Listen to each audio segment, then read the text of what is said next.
aproveitar que está começando agora mais um episódio do seu podcast de Conexão do Varejo com a Nova Economia. Eu sou Letícia Gueda, do Connector Hub do Cindy Lojas, e mais uma vez a gente inventou uma novidade.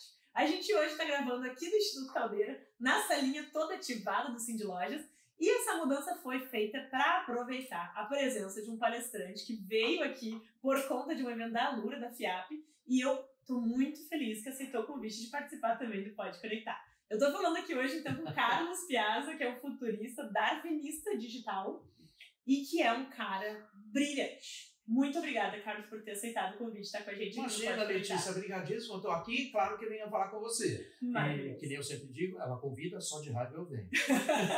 Ele começa a falar assim, é bem feio para vocês que resolveram isso, né? Ninguém mandou, agora vocês vão ouvir. E no final, a sugestão é tomar um Rivotril, né? Acontece, mas foi incrível o painel mais uma vez. Carlos, eu vou te pedir para tu começar falando um pouquinho desse termo, darwinista digital. O que é um darwinista digital? O darwinismo digital, as pessoas pensam que é uma moldura, sabe, Letícia, bonita, dourada, grandona, que fala assim, você se auto-intitula. Não, o darwinismo digital é profissão há mais de 20 anos. Logo depois dos anos 90, como quando começou ali o primeiro ensaio de internet, que a gente saiu das BBS, começamos a entrar no mundo da Web 1.0, para ir depois para o Web 2.0. Ali entrou, então, o conceito do darwinismo digital. Darwin, adaptabilidade possível quando tudo muda o tempo inteiro, e ele é dividido em 4 ondas. Primeiro, pessoas e tecnologia, intrinsecamente ligadas entre si, né? A terceira onda, que diz respeito, então, às empresas, que vêm sempre um passinho atrás, que elas são resistentes, elas vão entender a contribuição, às vezes, da tecnologia, são resistentes aos modelos do passado. E o quarto, que é o que nós estamos vivendo hoje, dentro do darwinismo digital, do ambiente político, regulatório, legal, onde a gente tem já 20, 30 anos de experiência com o mundo digital, então o segmento está pronto para se regular. A gente não pode regular antes da experiência adquirida. Então, eu preciso da experiência, o que é bom, o que é ruim. E disso eu estou falando em quê? Do que a moral e do que a ética permite. Lembrando que a moral é o que a sociedade assume, o que ela permite, como ela permeia, e ética é a caixinha de ferramenta da moral. Então, o ambiente político, regulatório, legal, vai colocar um pouquinho de ordem nos excessos do que a gente está vendo. E o darwinista digital é uma profissão que ele olha essa cauda longa inteira para a gente poder imaginar de que maneira eu posso me tornar, né, competidor em todos os tempos de grandes mudanças. Perfeito. Daí, nesse caso, o tema do futurismo, né, casa perfeitamente também, né? Acho que não tem como desassociar esse movimento um do outro, assim. E daí acho que uma coisa que é muito legal para a gente começar a conversa é essa tua provocação sobre, ao falarmos sobre tecnologia hoje, não temos como não falar de filosofia. Né? E daí a gente estava aqui nos bastidores do pré, eu estava aproveitando aqui a oportunidade para trazer alguns temas, e tu comentou também sobre essa visão assim, da gente acompanhar as mudanças sociais que são impactadas pela tecnologia, mas que também impactam a tecnologia. Né? E eu adorei saber que tua formação original é de comunicação, porque eu também, né, tenho uma formação de comunicação e tive um estudo sobre a mediatização, que é basicamente isso, né? A gente poder entender como a mídia, na verdade, já passou a afetar tanto nossa forma de ser, que muda a nossa forma de fazer, projetar, enfim.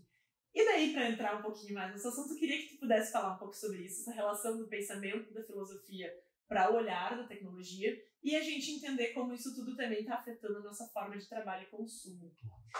Bom, primeiro, Letícia, que eu tenho que sempre lembrar que tecnologias elas são coadjuvantes do ser humano desde absolutamente sempre. Se você for olhar a história da antropologia, por isso também essa coisa da polimatia é importante, porque eu olho pela lente da antropologia, eu vou enxergar ali que humanos e tecnologia sempre tiveram muito ligados, isso numa história de mais de 12 milhões de anos atrás. Então, ainda no tempo dos humanídeos, ainda, claro, um pouquinho mais recente, né? 5.000 a.C., 8.000 a.C., quando a gente começou a ver o próprio Homo erectus, né? O Homo sapiens veio um pouquinho depois, né? E quando a gente olha tudo isso, sempre tem vestígio de homens e tecnologias nos achados arqueológicos. Então, essa ligação é sempre uma coisa colada à outra. Quando a gente fala que tecnologias, né, elas são muito coligadas com os humanos para facilitar a vida dos humanos, eu tenho que considerar, então, que do ponto de vista filosófico, tecnologias colapsam civilizações inteiras. Tecnologias recriam a realidade. Então, se eu tenho que entender que a cada grande ciclo tecnológico eu tenho uma revolução cognitiva atrelada, do que eu estou falando aqui? Eu estou falando que a cada ciclo de novas tecnologias eu tenho que parar e pensar diferente. O grande problema da gente é que a gente adora um cacuete e a gente fica reproduzindo coisa. Ah, mas sempre deu certo até agora, vai dar certo pelos próximos 1.500 anos. O que a gente tem que dizer? Não aposte todas as suas fichas nesse tipo de coisa, porque não vai rolar. É que nem fala, não vai estar rolando, não vai né? Estar dando. Isso porque a chance de você dar errado é de 100%. Então, é claro que também o consumo vai se deslocando nesse meio tempo, as pessoas vão mudando nesse meio tempo, a gente tem mais gerações dentro da mesma janela de convivência. Isso é uma coisa que a gente não tinha alguns anos atrás, porque a gente falava só de primeira, segunda geração, terceira já tinha um apagamento da geração de origem, né? Então você tinha aí avós de netos, mas de bisnetos você já começava a não ter.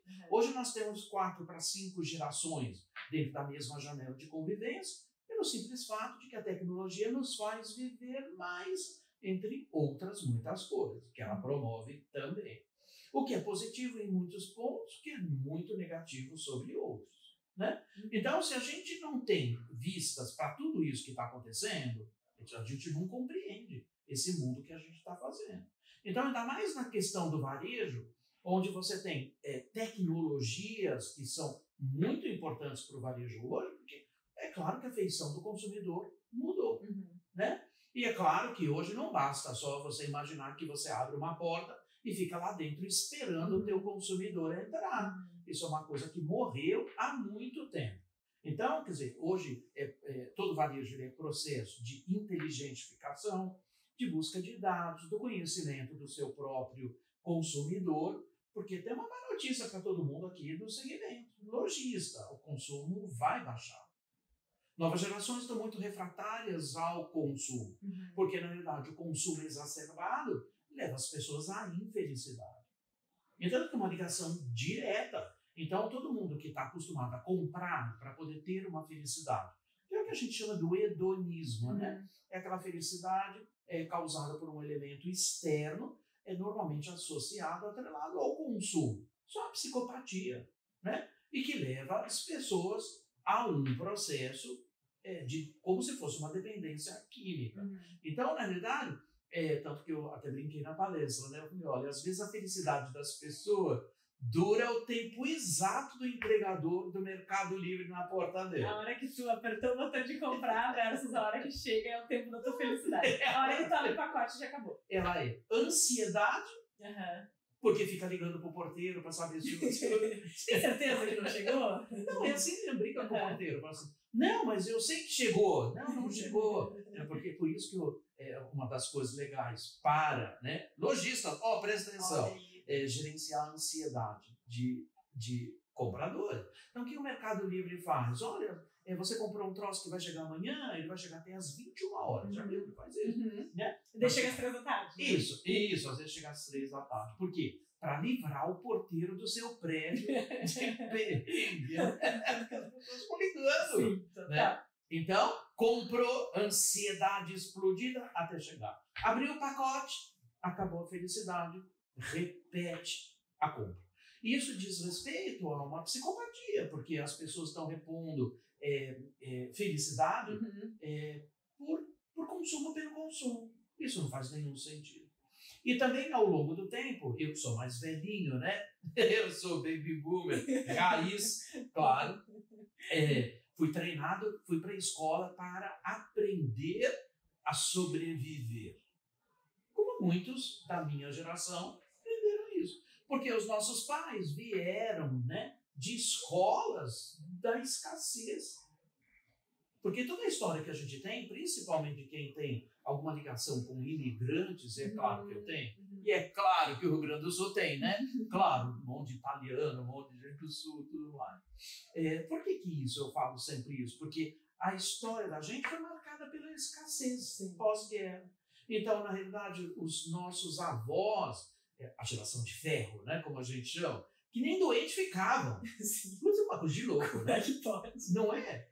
Porque não ficavam doentes, né? Porque, você imagina, gente que saiu do seu lugar de origem, largou sua língua, largou suas tradições, largou família, veio embora, sem nada, sem falar uma língua, sem ter nada garantido do outro lado, e vem de montanha num navio com família, né, papagaio, periquito e todo o resto, se implantar num lugar. Isso é extremamente violento para uma geração, extremamente violento. Então, o que as famílias escolhiam, Letícia? Eu vou dar para você tudo aquilo que eu não tive. Então, você vai estudar para você ser alguém na vida. Essa coisa me perturba até hoje, porque eu ouvia isso. E muita gente, presta atenção, porque muita gente repete isso para os filhos e para os netos. Já sabe o que vai ser quando crescer? Criatura, me larga, me esquece, me erra. Deixa eu crescer. Eu decido. Não tem porquê. Eu tenho que colonizar o seu futuro, mesmo que você não tenha clareza sobre ele. Por quê? Ser alguém na vida que era você refutar o ambiente de escassez. E naquele tempo, como eram pessoas que viviam muito no limite da atividade de imigração, não tinha dinheiro sobrando para nada.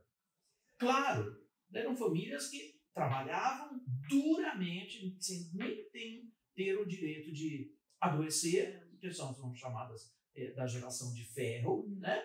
E essa geração está morrendo, mas assim, acabando, dando espaço para a tal da geração floquinho de neve, né?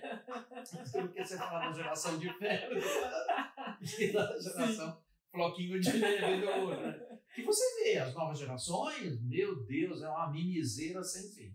Eles não aguentam a jornada que os nossos avós, bisavós tiveram. Então, lá no meio do caminho, também por causa da Segunda Grande Guerra Mundial, tudo isso é fruto da Segunda Grande Guerra Mundial. Quando acabou a guerra, a Europa se estruturou de um jeito para fazer ativação de economia, Estados Unidos também. Então, a injeção de dinheiro em todo o mercado europeu, por causa do Plano Marshall, foi uma quantidade de dinheiro inacreditável colocada para a reconstrução e para a reativação das economias, para a Europa. Nos Estados Unidos, que a gente é mais fit com os Estados Unidos, né, culturalmente falando, nos Estados Unidos foi um pouco diferente, porque a gente teve lá a era de ouro do cinema americano. Então, você vai lembrar dos musicais, Preto e Branco, Fred Astaire, Ginger Rogers cantando na chuva, né? Frank Sinatra, tudo aquilo, lembra? Elvis Presley, todo mundo cantando, todo mundo dançando. Para quê? Para dar uma desfibrilada na distopia da guerra. Só que, neste aspecto, a gente foi muito punido, porque você começou a confundir pela aceleração do consumo, porque isso era um choque heterodoxo na economia, para fazer você voltar a consumir por causa da ligação que existe entre felicidade e consumo. Só que, na realidade, o que aconteceu ali? Veio o tal do capitalismo tardio, que é o terceiro ciclo do capitalismo global, movimento pós-guerra, onde se juntou com o iniciozinho do Fordismo, ali com o Henry Ford, na linha de produção. Começou, na verdade, bem antes um pouco, mas se pegou aquele auge da indústria. E não é à toa que Charlie Chaplin já fazia aquela crítica do tempos modernos. Que ele falou assim, escuta, isso aqui robotiza as pessoas. Eu não estou lá para fazer, eu estou mais robotizado do que qualquer coisa. E quem vê os filmes do Charlie Chaplin, a crítica sempre foi essa, né? E continua atual. Absolutamente atual. Talvez mais atual ainda do que era. Porque privilegia o fazer em detrimento do pensar, né? Então, aí, o que surgiu disso? A oportunidade, então, de quem tinha o capital de se colocar à frente. Então, claro que eu preciso de gente para poder expandir meu capital, né? E aí você tem o consumo do outro lado, massivo. Isso significa que, no meio do caminho, as pessoas foram confundidas entre o que elas eram pelo que elas tinham. E aí foi uma geração que criou excessos. Você pega portugueses e italianos que têm hábitos muito semelhantes, os japoneses não têm esse hábito. Segurança tem imóveis. Então você tem famílias que tem, todo mundo tem um monte de casa, né? Um monte de apartamento, um monte de casa, porque... Sim, o melhor investimento é o imóvel. O melhor investimento é o imóvel. E eu fico às vezes olhando que ainda tem muito em São Paulo, eu sou de São Paulo, né? E tem muitos bolsões, assim, de imigrantes ainda, né? Ou de filhos, netos de imigrantes que continuam mantendo os mesmos hábitos. A tia mora na frente, o tio mora do lado, né? A mãe mora logo ali, e eu acho que fica todo mundo junto para poder brigar melhor, né? Para poder brigar com mais velocidade, fofocar com mais rapidez. Isso, porque fica ali um caldeirão de intrigas, né? As novas gerações já não têm isso. Elas olham que o mundo é o quintal da casa delas, e é claro que isso traz também um desmonte da ideia de que para eu ser alguém na vida eu preciso ter coisas, né? Eu sou absolutamente vítima disso. Eu moro num apartamento muito grande, porque na realidade qual era a promessa de você ter um bom emprego, ter um bom salário? Para quê? Para ter coisas, não é? E como dizem... Mais coisas, e cada vez mais. né? Tipo, quanto mais, melhor. Isso independente da tua necessidade, né? Isso mesmo. Proporcional à necessidade. Isso mesmo. Quando a minha mãe faleceu, meu Deus, eu nunca soube que ela tinha tanta coisa que nunca usou. E que a gente brinca de falar às vezes, né? Que é hábito de mãe, né? Eu tenho uma louça que eu ganhei, um aparelho de jantar de um faqueiro que eu ganhei no casamento e nunca usei. Isso é muito triste. Isso é uma das coisas mais tristes que tem para se ouvir, eu acho. Porque fica esperando para visita, não é? E não existe visita importante que chega para usar aquilo, né? Só existe uma visita importante, você. Ué. Né? Então, bota em uso, faz favor. Porque você é mais importante que a visita mais importante que você tem que receber. Então, botei tudo em uso. E eu herdei tudo. Porque ninguém dá bola, eu herdei tudo. O faqueiro... Meu Deus, era uma montanha. Letícia era uma montanha de coisa. Tirava. Então, culturas de excesso. As novas gerações não têm a cultura do excesso. Então, o mercado ele muda à medida de que, principalmente falando de lojistas que estão na ponta, ele vai pegar uma gama de consumidores nos seus estágios mais variados. Desde aquele que precisa de algo e que é muito mais fácil, às vezes, você achar num e-commerce. Então, é claro que se o teu consumidor está fisicamente num lugar, porque uma loja ela pode ser virtual também, eu tenho que estar em todos os lugares onde eles estão. Então, eu não posso me dar o luxo só de ter uma porta aberta. Eu preciso ter porta aberta em todos os meios possíveis. Sim, todos os canais. Então, se eu falo do digital, claro, que a gente teve experiência nefasta da pandemia, onde quem entendeu sobreviveu, quem não entendeu sucumbiu.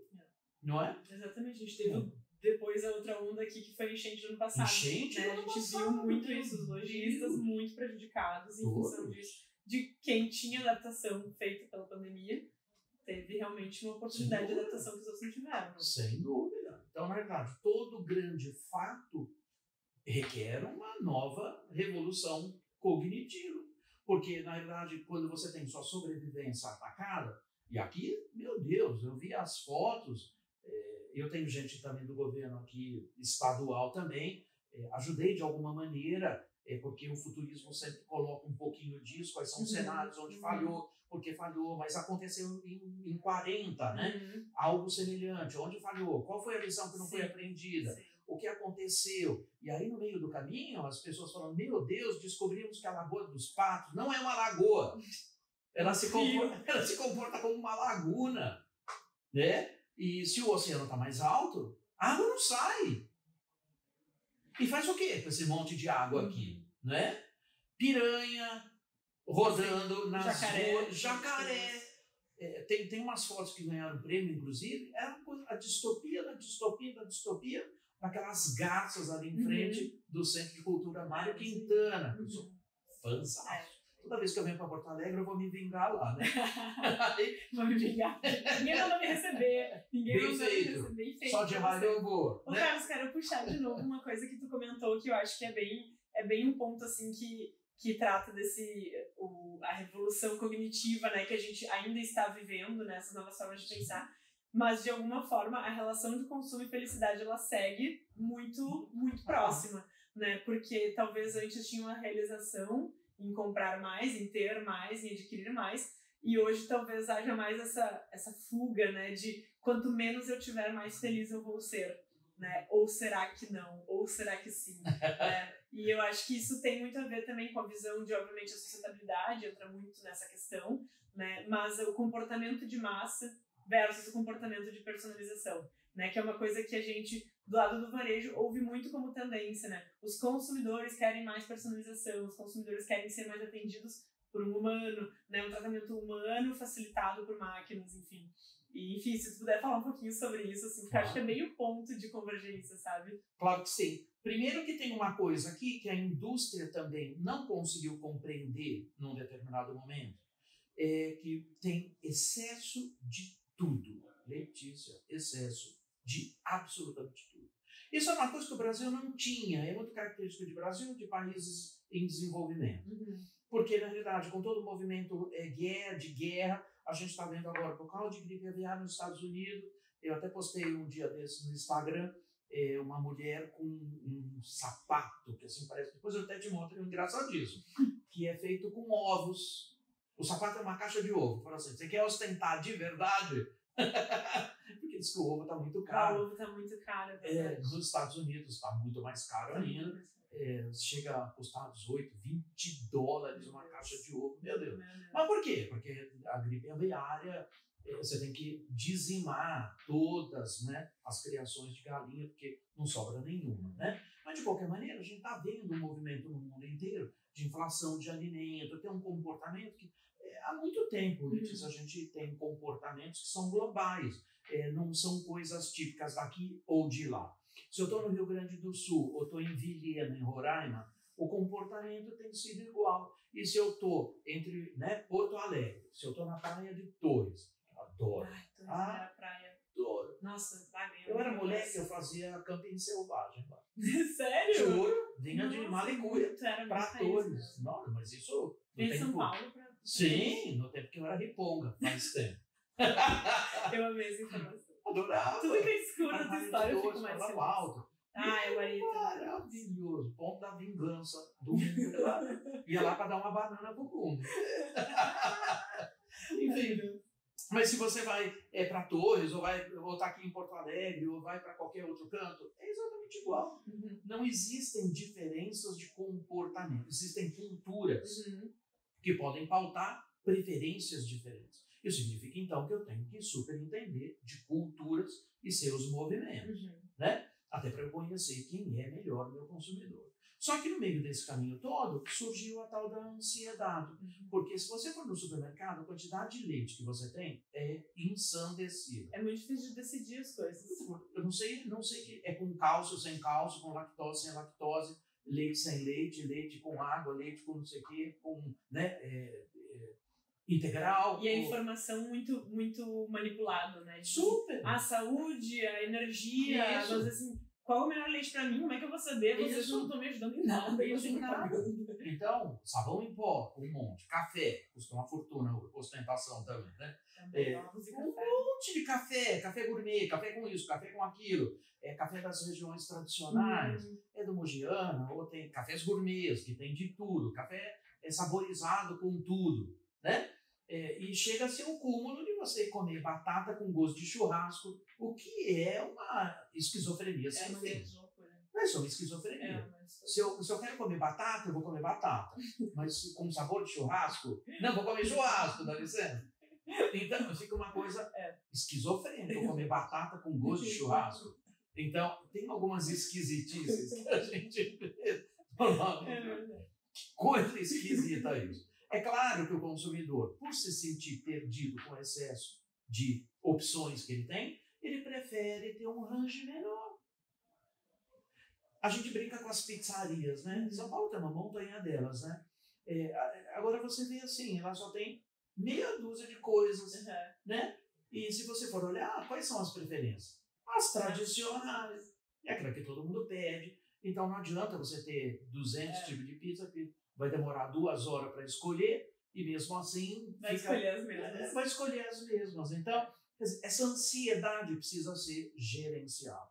O mundo digital antecipou comportamentos e muitas coisas. Mas o segredo do mundo digital é gerenciamento de ansiedade pura. Pura. Porque se eu não tenho com você um relacionamento muito bom, ou não tenho dados o suficiente para eu poder gerenciar a sua ansiedade, porque é tenso, você escolhe comprar alguma coisa e você bota o seu cartão de crédito lá, ou bota a sua moeda qualquer, até cripto se quiser, vai lá e compra. Mas até o negócio chegar na sua casa, é aquilo que a gente estava brincando, da infernização lenta e gradual dos porteiros do prédio. Eles enlouquecem com isso. Porque, primeiro, tem uma ansiedade. Primeira coisa que você faz, você comprou algo. Ato contínuo, você vai no seu e-mail. Se o pedido não estiver lá, você explode. Pode ser um absurdo. Vai procurar o telefone e não acha. Me roubaram, cadê o negócio? Até você ter segurança do que você vai ter. Brasil tem uma escala de 7 a 9 de repetição. Isso varia de cultura para cultura, de mercado para mercado. Mas é bom lembrar que o Brasil está entre 7 e 9. Você tem uma experiência, a experiência foi legal, você repete. Com 7 a 9 experiências de sucesso, você mecaniza o seu comportamento. Hashtag ficar dica turbo para você. Cada experiência ruim que você tem no meio disso, 0 contador. Então, qual é o melhor desses mundos? Que eu entenda que você, fornecedor de alguma coisa para mim, muito relevante, a experiência tem que estar no topo. Mas a experiência muda de pessoa para pessoa, porque as ansiedades são diferentes. Então, quando eu olho tudo isso, eu falo assim, às vezes eu vou em determinados lugares que as pessoas nem sabem o que é isso que eu estou falando, porque fica empurrando coisas, né? E assim, porque não conhece o teu consumidor, né? E faz aquele monte de loja, principalmente loja de roupa, com uma montanha de coisa, estoque. Eu vim comprar uma meia, o cara joga tudo na mesa, já viu? Joga tudo na mesa, né? E dá até pena, tipo assim, não sei nem se eu vou comprar, porque tu tá desdobrando tudo, que coisa horrorosa, não quero que tu dobre de novo. Porque na realidade é uma perda, você gasta, esforço físico para algo que deveria ser um esforço de inteligência, né? Então, de novo, você vai procurando alguma coisa, deixa o consumidor à vontade, não fica perseguindo ele, entre outras 1000 coisas, porque as pessoas acham que você pode comprar mais. Não, é justamente o contrário, as pessoas dão fuga, né? Elas vão embora. Então, esses comportamentos todos, ainda tem que tomar muito cuidado. Eu sou uma pessoa do mal, sabe? Eu sou uma pessoa do mal. Eu tenho uma galeria de vídeos de vendedores de loja fazendo coisas que não deveriam fazer. Por exemplo, ignorando gente que entra. Mas a gente deixa o consumidor à vontade. O quanto é legal você deixar à vontade, o quanto é bom você se apresentar e sumir. Mas ficar visível se você precisar. Está disponível, né? Está disponível. Eu particularmente não gosto de vendedor nani, sabe? Que fica colado. Que fica colado aqui. Fica não tem como, tem que ir embora. Sabe uma aura que fica aqui, assim, né? Ai, bonito isso, né? É bonito. Então, eu tenho igual. Ai, eu peguei pra mim. Isso, mas você não é referência de nada para quem está comprando. Exatamente. Não é? Aí eu busco sempre o mercado de alto luxo, que entende isso perfeitamente. Você vai encontrar um vendedor extremamente neutro, falando 2, 3 línguas. Eu não estou pedindo isso para ninguém, não. Né? Mas falando 2, 3 línguas, não tem acessório nenhum, está vestido de uma maneira muito neutra, não tem excesso, porque quem brilha são os clientes. Né? Eu, há um tempo atrás, trabalhei muito com o mercado de alto luxo, quando ainda trabalhava com marketing, comunicação, e tem umas lojas, que aqui tem também, lá no Iguatemi, que aqui tem também, imagina, as lojas da Chanel, sem ninguém. Por que mantém algo que não tem ninguém? E você sabe que na época lançaram uma bolsa, era assim, era uma pérola, Chanel, uma pérola. Assim, 13 centímetros de diâmetro. Nossa, era menor que isso. Um negócio assim. Uma pérola. Foi lançada pela Chanel numa quantidade limitadíssima. O que chegou e não passou de 12 peças para o Brasil. E, na realidade, o que acontece são os vendedores que vão às casas dos clientes. Que eles compram de longe. Porque recebem comunicação dizendo, olha, a linha especial, assim, a bagatela de 56 mil reais. E nem chegou. Porque saiu antes. Ninguém na loja viu. Não. Né? Louboutin, tem uma loja lá do Louboutin no shopping Iguatemi. Um dia eu entrei, porque eu não aguentei. Tinha uma senhora lá de uns 60, atribuí ela uns 60 e poucos anos. Extremamente elegante, com um monte de sapato no chão. Experimentando. Mas o salto, você já viu também? Eu não sei como vocês meninas aguentam andar naquele salto. Senhor do salto. É um senhor absurdo. E eu entrei e falei, que bonito esse sapato. Ela falou, você não sabe quanto. Assim, ou seja, ansiedade, né? Tava assim, né? E eu falei assim, mas a senhora aguenta andar com isso? Não importa. Importa ter. Não importa. E ela completou, ela deu uma risadinha, ela falou assim, mesmo porque já inventaram Dorflex. Ficar com a coluna destruída, mas não interessa. O sapato já vem com um programa de terapia já fisioterapia. Aí você fala assim, sapato de 22 mil reais. Claro que é o par, vem os dois, tá? Vem dois. Isso, 11 mil cada um. Bom, né? Mas, gente, e é uma loja que não parcela, porque não é para público que parcela. Ninguém pede isso. Imagina. Né? Então você fala assim, claro que eu estou falando aqui do nicho. Sim, mas é uma referência muito forte. É uma referência muito forte, né? Então, quer dizer assim, quais são os cuidados que a gente deveria ter com relação a isso? Gerenciar ansiedade de cabo a cabo e fazer no rabo a extensão da proteção da nova decisão daquilo que eu falei do 7 a 9. Porque se ele tem outra decisão de usar você, se ele cumpriu um joguinho de 7 sucessos, 7 a 9 histórias de sucesso, ele mecaniza a tua existência. Então você não precisa fazer esforço nenhum. Ele começa a vender para você.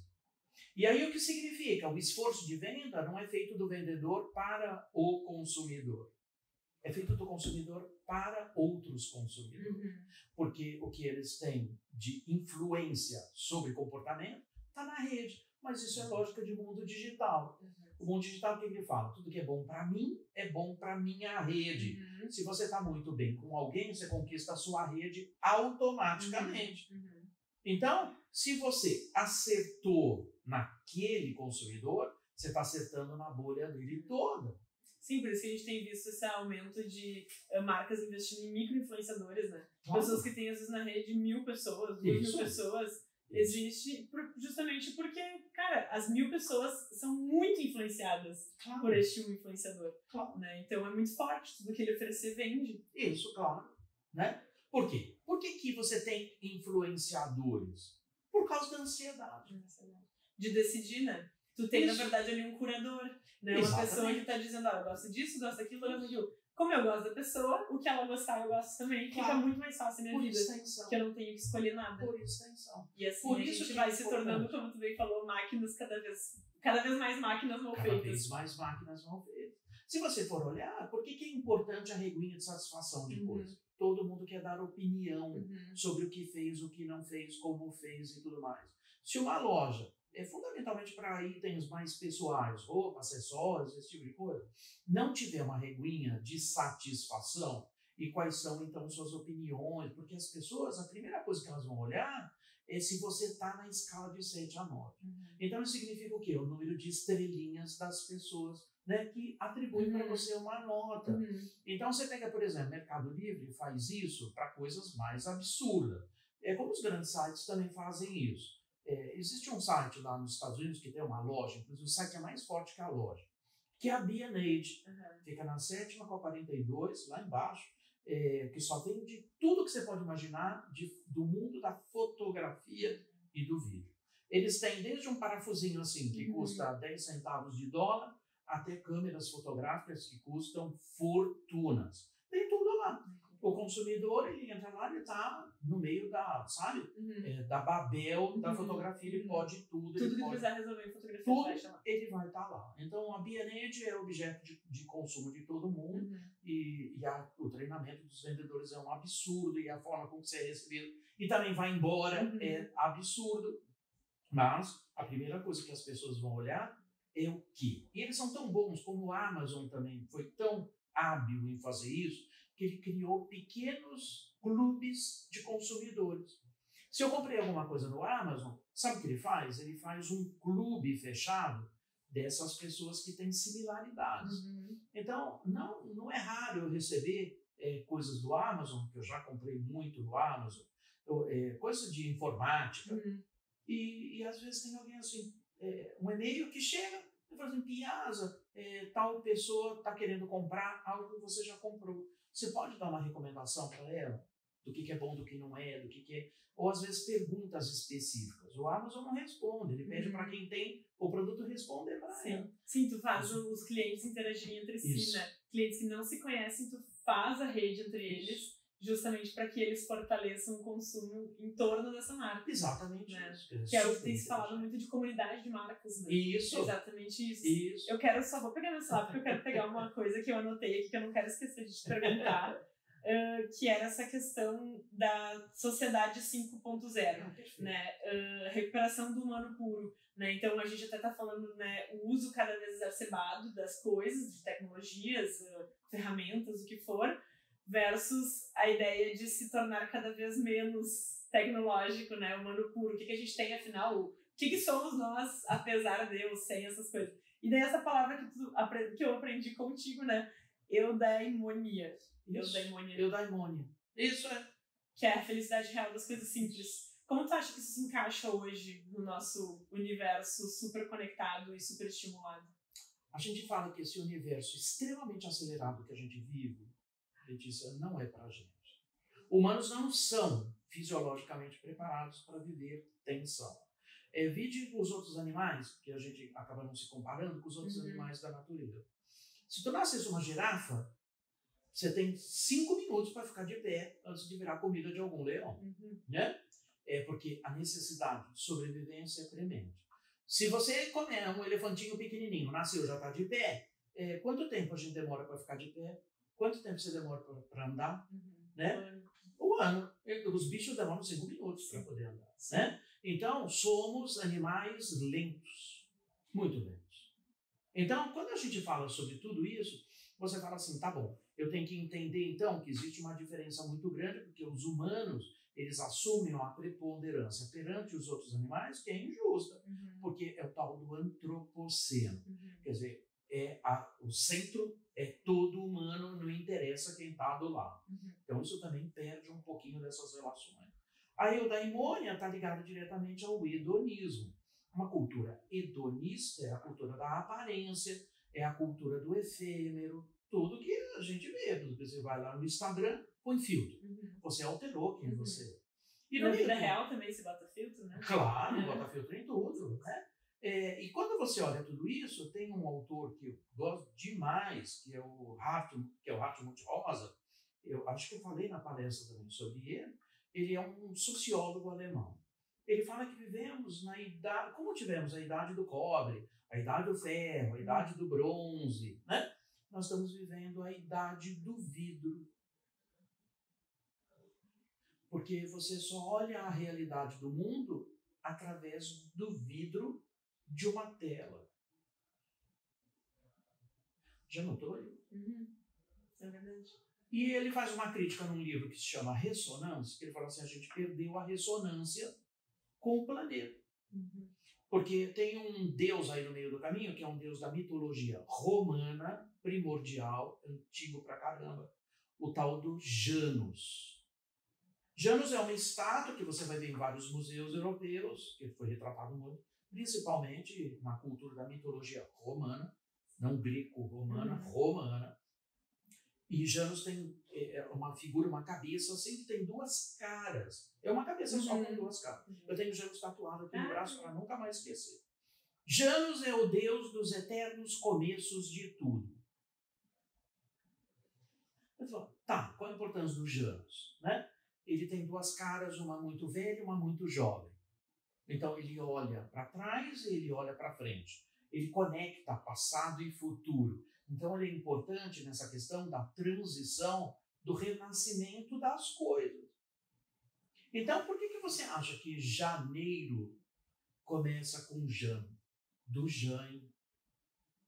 Porque é o primeiro mês do mês.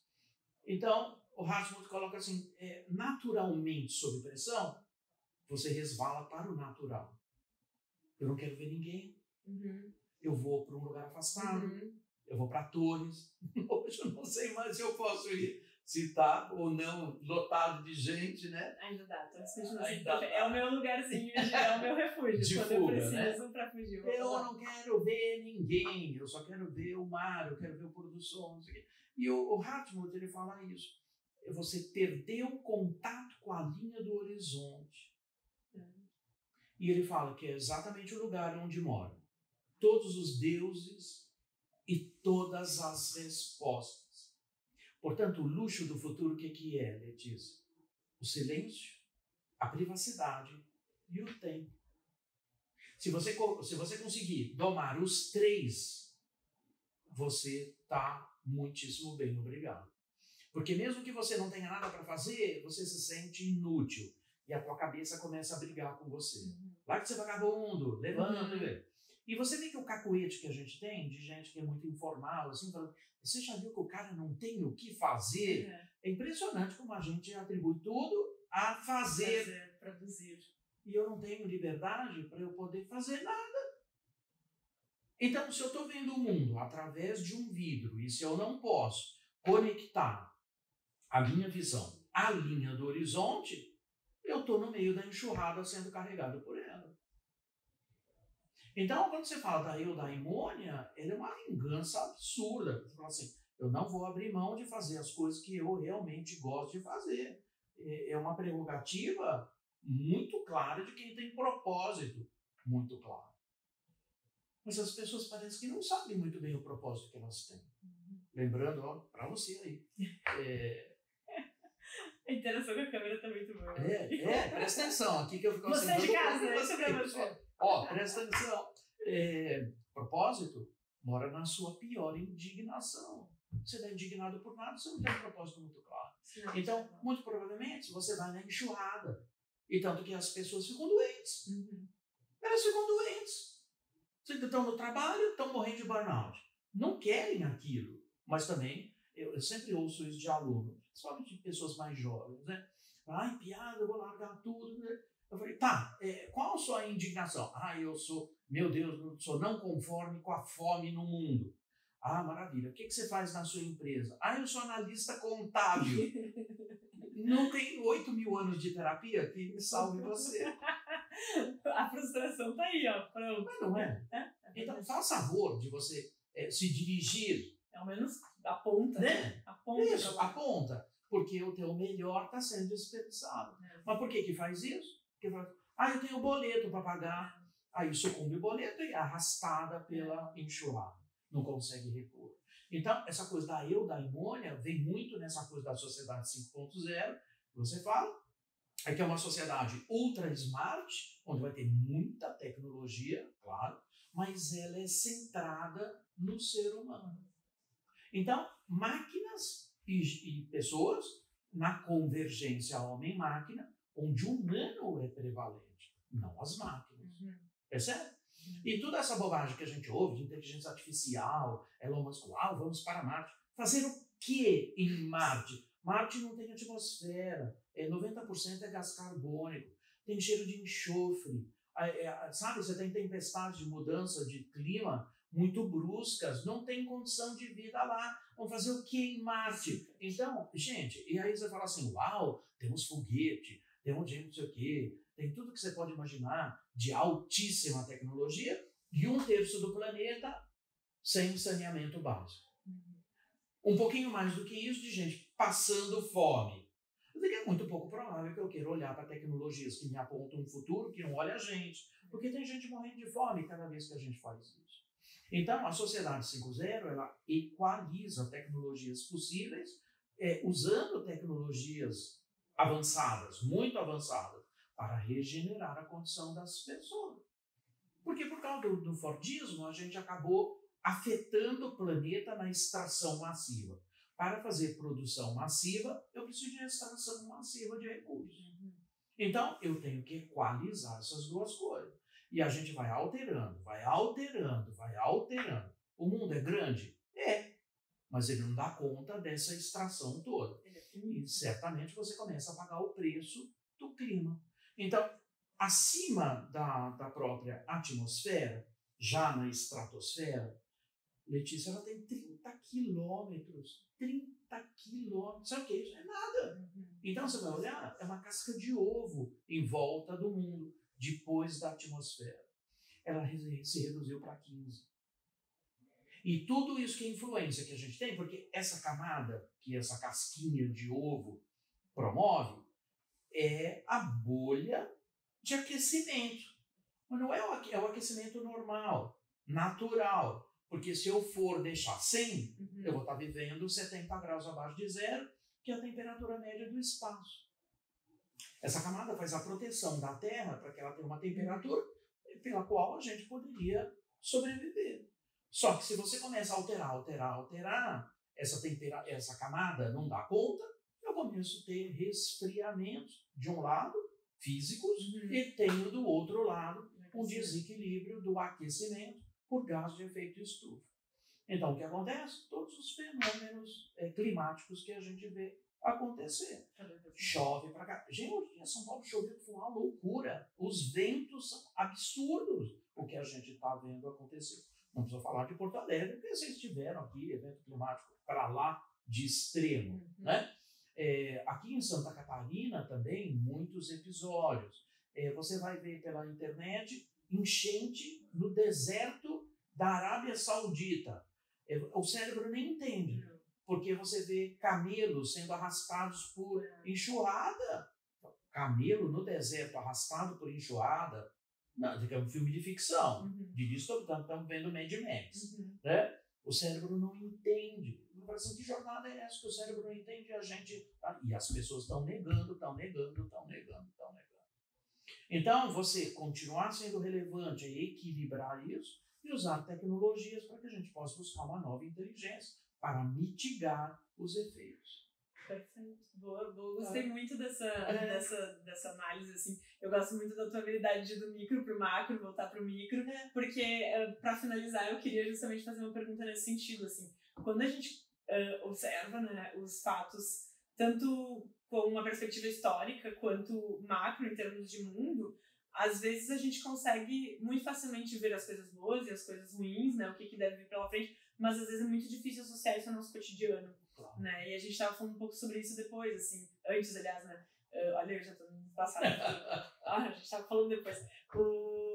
O quanto, às vezes, as pessoas conseguem ter até informação, mas não muda nada na rotina, né? O fato de tu ter ciência disso tudo, porque dói pensar nisso, né? Dói muito pensar, o planeta está acabando e eu tenho que assumir que essa responsabilidade é minha, então dói muito pensar sobre isso, né?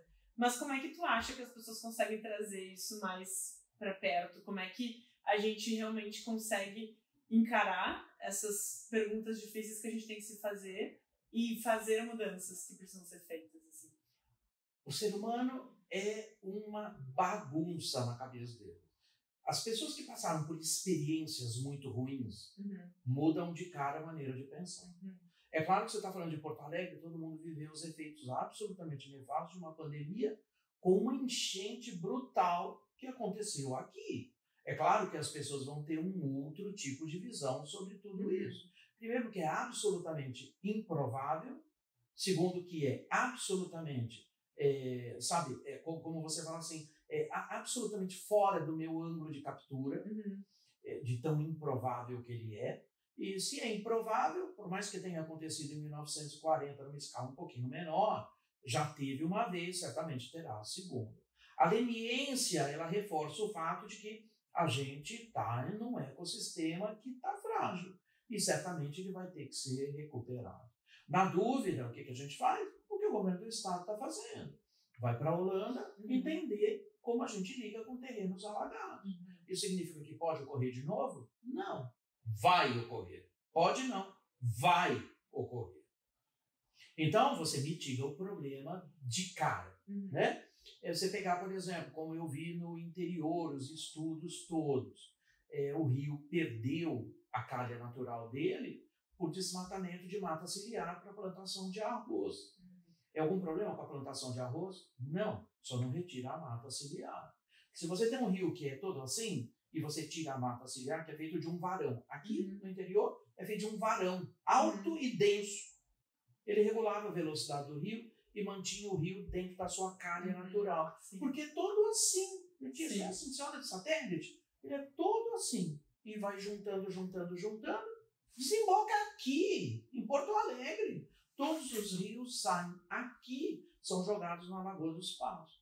Quando você tem uma chuva que é extensa em todos os lugares, qual o primeiro efeito? Quando você desmatou, né? Teve um desmate de mata ciliar, o rio não respeita a própria calha. E aí passou no meio das alças. Por causa da velocidade, por causa também do volume, essas alças todas que eu falo que o rio é assim, né? Para quem está vendo lá, né? O rio é assim, você perde proteção, porque a mata ciliar diminuía a velocidade dos rios, a velocidade foi absurda, num volume absurdo, o rio passa reto. E aí leva cidades inteiras, arrasta tudo. Aí você fala assim, o efeito disso eu não consigo avaliar a médio e longo prazo, porque é uma cicatriz. Alguém me pergunta como é que eu faço para mudar uma cidade de lugar? Como assim, mudar uma cidade de lugar? Que é o que a gente assistiu aqui, muitos ainda estão com esse dilema. Vou para onde? Como é que eu faço uma cidade? Uma cidade começa num pequeno vilarejo, com base em cultura, né? E vai crescendo. Como é que eu pego uma cidade inteira, como se fosse um Lego, e ponho em outro lugar? Eu perdi a alma dessa cidade. Entende? Isso é uma cicatriz para sempre. Você elimina uma cultura, muitas pessoas vão deixar de viver nesses lugares. Você tem uma evasão natural. Isso não é bom. Isso não é bom, porque eu preciso justamente do contrário, da fixação, do poder da cultura, né? Porque a gente perde muito com tudo isso. Certamente as artes perderam, certamente a economia perdeu, certamente o ambiente perdeu, certamente a gente tem uma perda que é palpável, né? E isso não pode acontecer do ponto de vista econômico, inclusive, né? Então, por isso, toda aquela preocupação de que maneira a gente olha tudo isso, qual é o exercício que a gente tem com tudo isso. O Rio Grande do Sul tem muitas cooperativas. As cooperativas têm história de sucesso, que é o modelo do futuro, são cooperativas, né? Só que aí o que acontece? Pela primeira vez se eventualiza algo que as cooperativas não conhecem, que é o rateio negativo. Porque é como um condomínio. Se eu tenho excedente, eu divido. Sempre teve excedente. Pela primeira vez a gente teve um não excedente. Todo mundo tem que botar o dinheiro no bolso. Como é que é isso? Então, isso tudo coloca para a gente experiências novas, com novas distopias que a gente não estava preparado para ver. Mas a tecnologia poderia mitigar, se não todo, em parte. Eu posso observar por satélite. Eu posso colocar sensores em todos os lugares. Na Estônia, para você ter uma ideia, quem gerencia degelo dos Alpes são os bueiros da cidade. Você acredita nisso? Os bueiros têm um papel muito importante nisso. Claro, porque ele recebe a primeira carga. Degelou, vem para onde? Para a cidade. Encheu, escoa pelo bueiro. O que acontece com o bueiro? Ele está medindo a quantidade de água. E sabe o que ele faz? Informa. Ele, não mais do que informa, ele automatiza os semáforos de regiões afetadas para não deixar os carros entrarem por causa de sinistro de seguro. Então, isso é pago por empresa de seguro. O carro não entra em área que é possível de alagamento. Quem controla isso? Um bueiro. Eu estou falando de internet das coisas. Eu estou falando de tecnologia. É verdade. Né? Muito obrigada, Carlos, por compartilhar tanto, assim. Imagina, uma delícia estar aqui. Nossa, tá um prazerzão te ouvir, assim. Eu preciso encerrar o episódio, porque eu me dei conta que eu tinha te falado 30 minutos. Eu imaginava lá no fundo que não ia ficar 30 Deu uma minutos. hora. Foi muito gostoso conversar. Eu quero te dar um espaço final, assim, se tu quiser deixar uma última mensagem, né, depois de tudo que a gente falou, assim, algo que termine, assim, pra cima, sabe? Pra Sim. gente terminar sempre olhando, tipo, beleza, né, a gente tá no meio do caos, mas como a gente, como indivíduo, empurra pra cima e melhora as coisas. Então, Sem dúvida. Espaço teu aí. Conhecimento, conhecimento, conhecimento, conhecimento, sem medo de adquirir conhecimento. Se as coisas mudam tão rápido, Letícia, eu tenho também que aprender para sempre. Uhum. Isso significa que o modelo de escola, não, ele não deu tudo para você. Eu tenho que passar uma vida estudando. E é por isso que eu, chegando em São Paulo, eu mando para você um QR Code, eu vou dar um de presente para quem você mandar, para todo mundo, para vocês aí. Um livro que eu escrevi falando sobre Customer Centricity.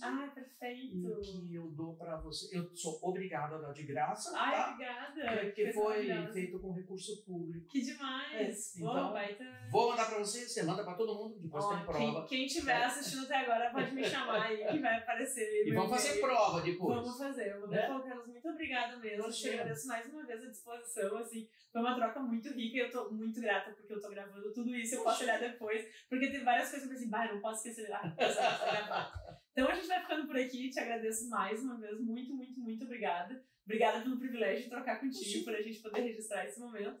E você de casa também fica ligado que toda quarta-feira um novo episódio Pode Conectar aí pra você. Até mais. Tchau.